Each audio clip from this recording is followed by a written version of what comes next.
tanda-tanda orang munafik. Malas bagi laki-laki sholat jamaah di masjid. Sholat jamaah di masjid wajib bagi laki-laki, kecuali karena uzur syar'i seperti sakit atau hujan dan lain sebagainya. Orang-orang munafik sifatnya itu malas ke masjid, khususnya pada sholat isya dan subuh. Sangat berat sekali. Seberat-berat sholat bagi orang munafik, sholat isya dan subuh. Ke masjid, bukan di rumah. Kalau di rumah, perempuan. Antum mau jadi perempuan? Nah, tentunya. Sholat di rumah yang bagi perempuan lebih utama. Laki-laki wajib ke masjid. Andai kata sabda Nabi ini, sunnah Nabi ini mendapat tempat di hati kaum muslimin, saya kira masjid tidak bakal bisa menampung. Berbondong-bondong laki-laki muslim sholat 5 waktu di masjid seperti hari Jumat. Kalau mereka mau terhindar dari sifat nifak. Karena ciri-ciri yang sangat mencolok di antara sifat-sifat orang munafik, jauh dari masjid. Tidak mau ke masjid karena mereka memang tidak ada iman. Nah, kalau kita orang-orang yang telah beriman, tidak mau ke masjid, sholatnya di rumah, berarti kita mengikuti sifat mereka. Walaupun kita beriman, tidak kufur, tidak. Tapi ini nifak amali. Dan ini yang,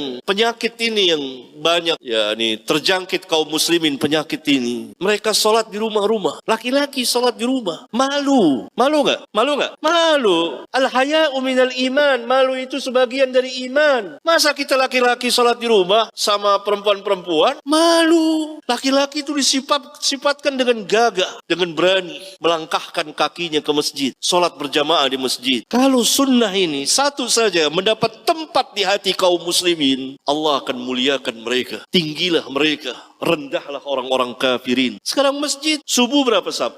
Rata-rata ya kan? Berapa saf? Ada seperti ini? Nggak ada. Padahal kiri kanan depan belakang puluhan ratusan rumah-rumah kaum muslimin. Dalam satu keluarga ada berapa laki-laki? Bahkan yang lebih ajib lagi, orang-orang tua justru ke masjid. Lihat orang-orang tua yang di bawah umurnya nggak ke masjid, tidur, salat di rumah. Kita lihat ya orang-orang tua kan, orang tua di usia 70 melangkahkan kaki ke masjid. Allahu Akbar. Kau yang muda, yang usia 30, 40 malu seperti wanita. Kan nggak mau kita dicap banci. Itu sifat orang munafik, dan itu harus dihilangkan dari kaum muslimin. Dan itu mengerikan bagi orang-orang kafirin melihat kaum muslimin memenuhi masjid-masjid mereka di 5 waktu sholat. Karena mereka mengikuti sunnah Nabi mereka, mengikuti manhaj Nabi mereka, salat laki-laki di masjid, kecuali karena uzur syar'i. Bahkan hatta sebagian kaum muslimin yang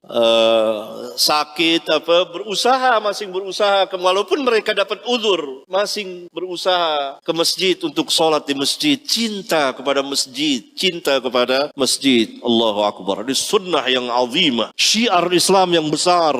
Laki-laki kaum muslimin salat di masjid.